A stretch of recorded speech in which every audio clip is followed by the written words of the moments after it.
Bonjour, ici Mademoiselle M, révélatrice de votre meilleure image.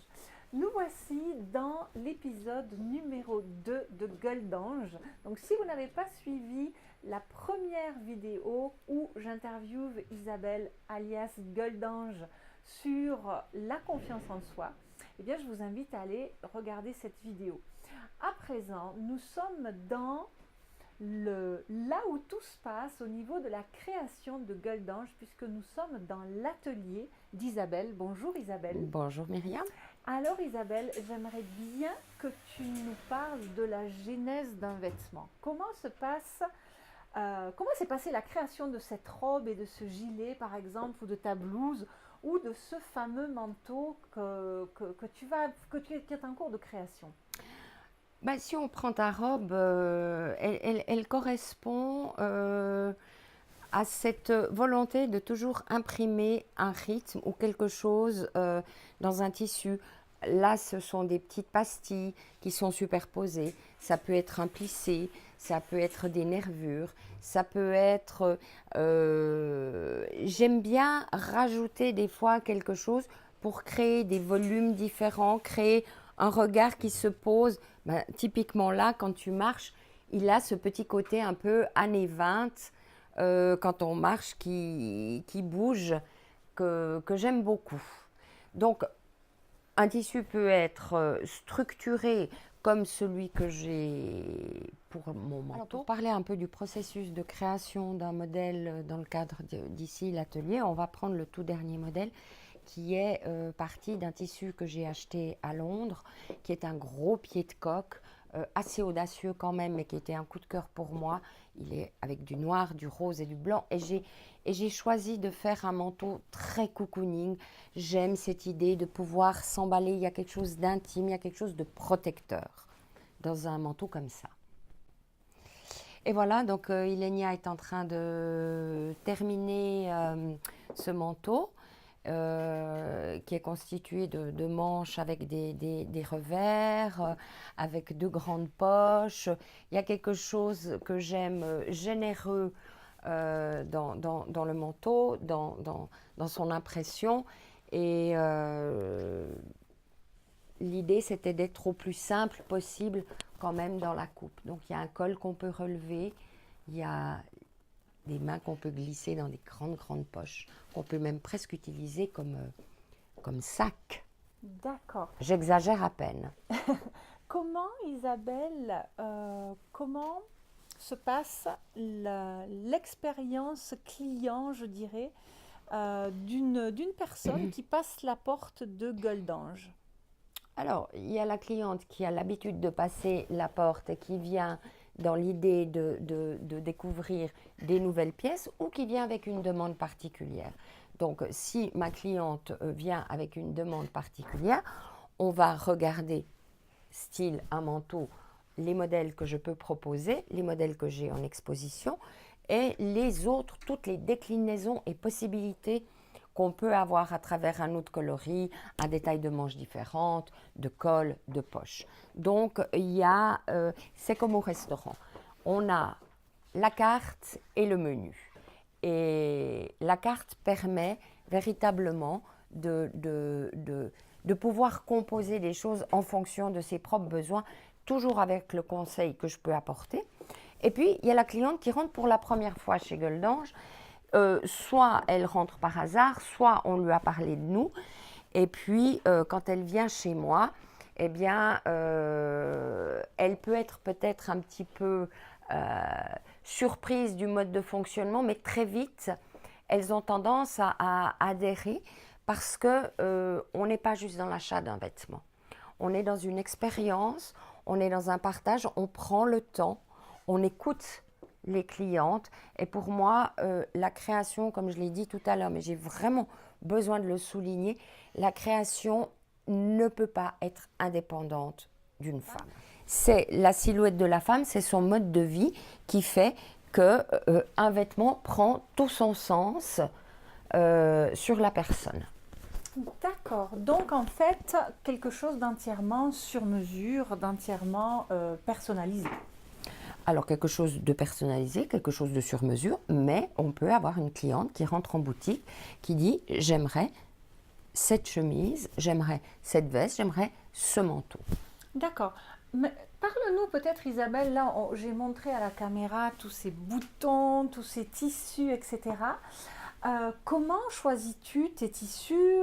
Tu nous as parlé d'un achat de tissus à Londres, tu parlais précédemment d'achat local. Donc, d'où proviennent toutes ces belles matières dont certaines sont de la qualité de la haute couture, nous sommes d'accord? Ah ben, je travaille avec une maison suisse qui est réputée dans le monde entier. On a une très belle collaboration avec la maison Jacob Schlepfer, qui sont de vrais innovateurs, de vrais créateurs de tissus. Et je travaille, au départ, j'ai travaillé, mon objectif au départ était de travailler qu'avec des fournisseurs suisses. Mon idée, c'était, je vis ici, je fais marcher des sociétés qui travaillent ici, on a un circuit très court et on fabrique ici. Donc, c'est comme ça qu'on a commencé.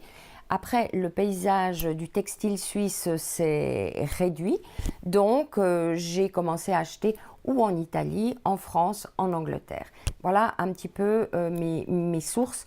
Je refuse de travailler avec des tissus qui sont faits en Asie, comme je suis contre de faire fabriquer ailleurs, de fabriquer dans certains circuits qui ne me paraissent pas très éthiques, on va dire. Oui. Donc de toute façon, la question ne se pose pas chez nous.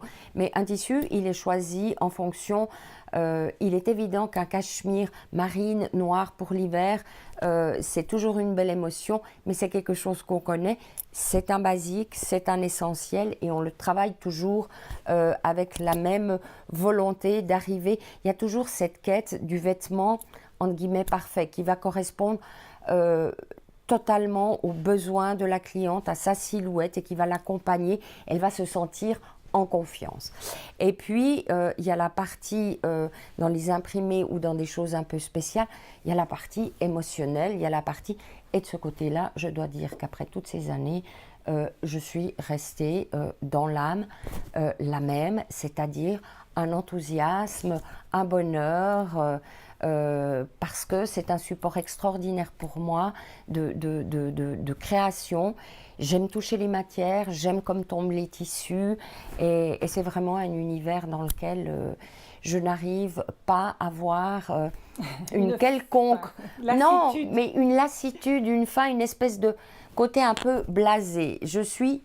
Si je dois définir une partie importante de moi, c'est que je suis tout sauf une femme blasée. Mais dans tous les domaines de la vie en général, c'est un peu ma nature.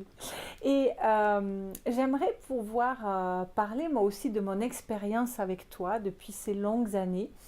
Parce que je suis évidemment une fan inconditionnelle de ta façon de travailler. Parce que... pour moi, si tu veux, ici, ce que je trouve, c'est à la fois quelque chose de très haute qualité, que ce soit en termes de matériaux de base, c'est-à-dire les tissus, les doublures, les boutons. En fait, tout est pensé, tout est étudié. Donc, on a quelque chose d'exclusif en termes de qualité. On a quelque chose aussi d'exclusif en termes d'unicité, puisqu'en fait, on peut se fabriquer son propre vêtement. Par exemple, je me souviens avoir choisi ce tissu, hein, cette robe n'était pas au départ dans ce tissu. Ensuite, je me souviens t'avoir dit par exemple, oui mais moi Isabelle, je suis frileuse, je ne me vois pas me balader. Je me rappelle exactement de ça. Et c'est là qu'on entre dans des liens et dans une collaboration. Et quand on se connaît, ben, c'est comme une relation dans la vie. On perçoit bien les différentes facettes et des unes et des autres et c'est comme ça qu'on arrive à quelque chose qui correspond au final. Voilà. Et donc tu m'as sorti des petits lainages très doux et on a trouvé la bonne couleur pour la bonne robe et ensuite après moi je t'ai laissé la main, moi je savais que j'allais avoir quelque chose qui me tienne chaud, mais je t'ai pas dit fais-moi un cachet-paul ou quoi que ce soit, c'est toi qui as créé le vêtement qui allait aller par-dessus la robe. Donc après j'ai eu la surprise en le recevant. Et ce qu'il y a aussi de magique, c'est que tu parlais tout à l'heure de consommation de vêtements, c'est qu'avec des vêtements sur mesure d'une telle qualité, en fait, et aussi dans un design, tu disais tout à l'heure que tu étais pour le style et pas pour la mode, c'est que finalement ces vêtements ne se démodent pas. C'est ça. Ils sont intemporels, donc oui, ça a un coût, mais qui est justifié par une main-d'œuvre qui est ce qu'elle est, donc tout est fait à la main, des tissus, des matériaux de choix, une créatrice et un stylisme derrière, mais ce sont des vêtements qu'on garde pendant des années, et je dirais même mieux, qu'on peut ensuite continuer à faire vivre, c'est-à-dire qu'un détail du vêtement, tout à l'heure, par exemple, je t'ai ramené une robe dont je me lassais un petit peu des plumes sur les poches et tu m'as dit, mais on peut remplacer les plumes par de la dentelle et j'ai pu choisir le type de dentelle qui allait remplacer les plumes. Donc en fait, le vêtement, il ne meurt pas. Si on sait s'en occuper, alors bien sûr, il faut savoir s'en occuper, on est d'accord. Alors, on a déjà sur une base des très belles matières, donc elles perdurent évidemment bien plus longtemps qu'une matière médiocre qui va se péjorer très rapidement.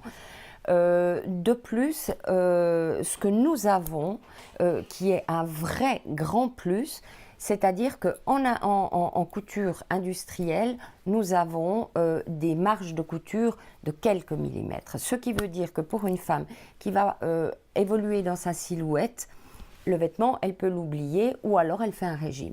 Chez nous, on peut agrandir, même si ça ne fait pas forcément plaisir à une femme de prendre du poids, mais on peut agrandir un vêtement jusqu'à une taille et demie.